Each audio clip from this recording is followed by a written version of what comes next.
Joshua was a general, a warlord. It was him that God had ordained to recover territory that God has allocated to the tribes of Israel. So he was going to do battle to evict the occupants of those territories so that the piece of real estate can be reallocated. And then he came and was confronted with the edifice that was built in the name of the walls and the gates of Jericho. You see, the architectural design of the wall of Jericho was the height of human genius at the time. The wall was a cuboid. Oh my God. I don't know if they still make cubes of sugar.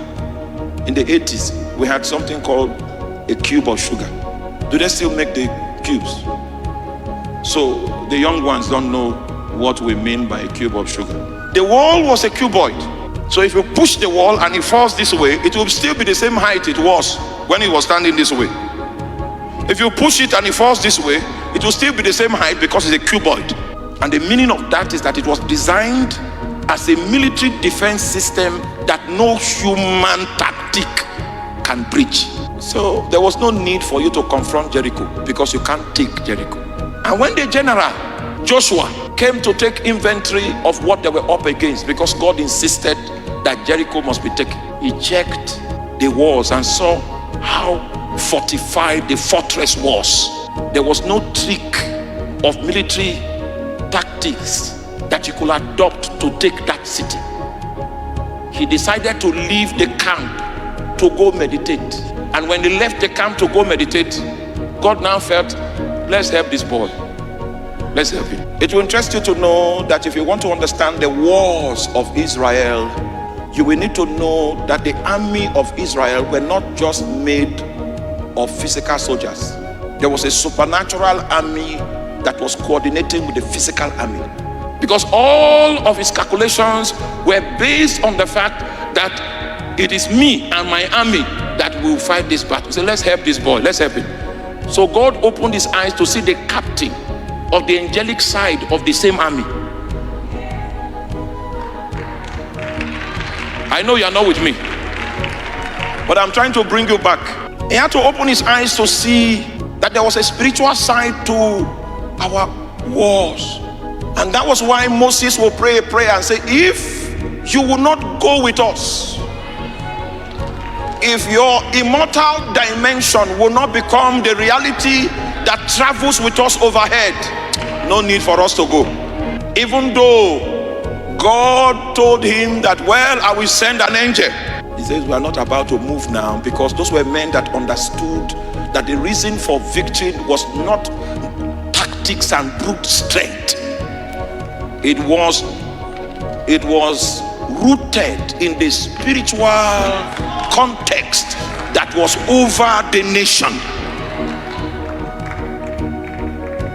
So God wanted to help the young general, and the angel came to him and he spoke like a general. So are you for us or against us? Because he's not used to dealing with the immortal dimension. And the angel cleared his doubt. He said, nay, I'm not for you and I'm not against you, but as a captain of the Lord's armies am I come. I received direct instruction from the Lord. As it stands now, I don't even know where you stand. If I see you on the day of battle, you are doing something that looks like you are cooperating with the marching orders I receive from the Lord, I will be on your side. If we get to the battlefront and I see you doing something contrary to the marching orders I receive, you will be the first to fall by my sword. That was what he was telling him. The spiritual company that travels with the people under the government of God do not receive instructions from you. As long as you are in alignment with the ultimate authority, you will find support, you will find partnership beyond your ability and beyond your wisdom. Meanwhile, because Joshua faltered in his first statement to the angelic captain, the punishment that was meted out for him was that Since you talk too much, be silent for 7 days and walk around the wall. You talk too much, keep quiet. So the guy began what we call an oath of silence. Discipline to sustain an oath of silence. Where you wake up in the morning and for 3 days you decide not to talk with mortals, you will only talk with God. He said, because you talk too much, now keep quiet and move around the city. These are disciplines that he had to sustain in order for him to align with the invincible armies that were sent overhead as a support mechanism. Kept quiet. He moved around the walls. First day, second day, and on the 7th day he moved around 7 times. Then as they began to move around, they discovered they were not the only ones marching. They could hear the march past of the invincible army. So that means that there was alignment. On the 7th day, after marching 7 times, what they did was shabak. And the moment they shabaked, the angelic side of the army stood on that wall and they stamped on the wall. The wall did not fall, it sank.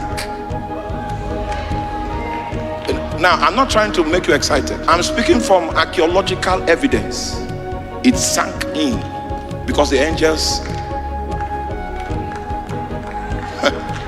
Oh my God! You see, if you know how to align, you can make angels do like this. And the walls that are limited you from access to the things that God has ordained for you, the angels can. The wall sank into the ground. They took care of the supernatural aspect of the battle and then left the natural aspect for the other guys. See, it's a partnership. But the unseen army will do more than the physical army will do. That was how they took Jericho. It was after they took Jericho that nations became afraid to try Israel. The fame of the dimensions of the supernatural that were locked with that army traveled over the seas. They became a world power. And the reason was not because they had sophisticated weapons. It was because there was a glory that sat over them. And they knew how to coordinate with that glory.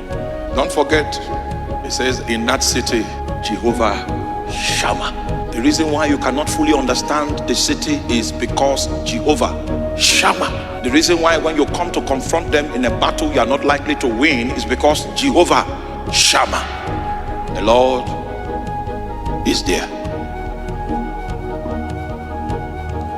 There is an understanding that we need to have as the body of Christ in dealing with the fact that the Lord is with us.